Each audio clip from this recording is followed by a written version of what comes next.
now we're going to do the front headlock. Before it was just a snap down, getting his hands to the ground. But he might be a badass, right? Very difficult to get his hands to the mat, right? So I want to expose, if I can get his posture below me, then I can snag up his neck.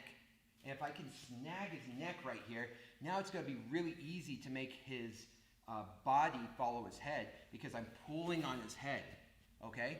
So this is kind of, you're going to see this happen. It's going to be like a struggle because he's not going to want to go down like a bull, but I'm going to rip his head to the ground like he is a bull, all right? So as we're right here, we're battling this out. I can maybe pull him down. I snag his head right here, okay? And what I like to do is I like to push him back because he doesn't like going back, and I pull his head forward. Do you see how his head or his hands have to go to the mat to protect him? And so now I'm in the front headlock position. And the reason why he's so responsive to this is because when I have his head, he has a lot of vulnerabilities opening up, okay? His neck is extended from his body. His head is out of alignment from his shoulders. His shoulders are now out of alignment from his hips. And everything's out of alignment from his feet. So it's like, what do we do? In addition to that, I have attacks from there.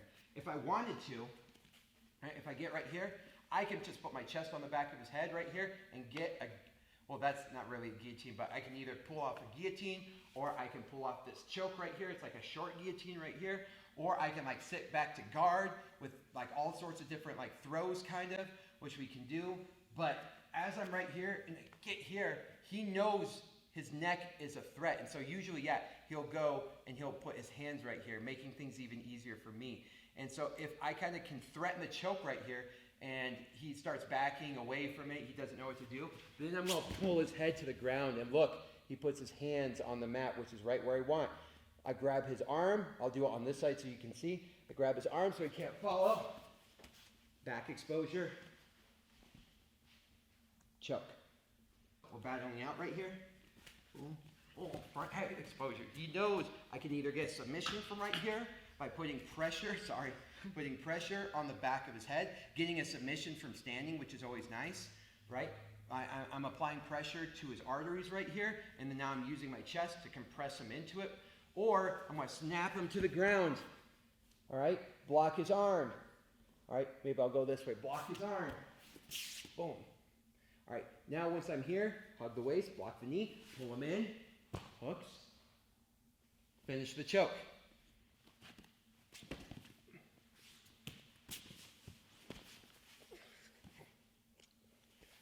So almost the same exact movement, but the setup is a little bit different.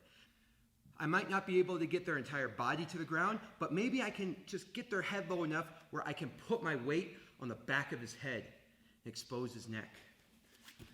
Let me show you what I mean by that. So maybe I can't get him to the ground. He's too tough.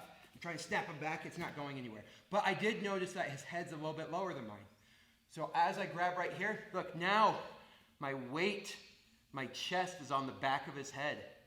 Okay? And that's very rough for him because it's hard for him to get his head out without compromising his position or at least exposing something that could really put him in trouble. And then I can snap him to the ground. So the front headlock snap down is very effective as well, all right? At the same time, exposing their back, going for a choke.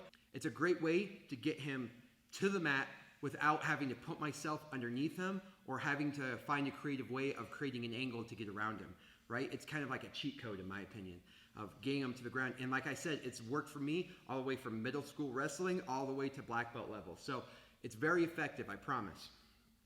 Now, let's go ahead and talk about when somebody tries to take you down.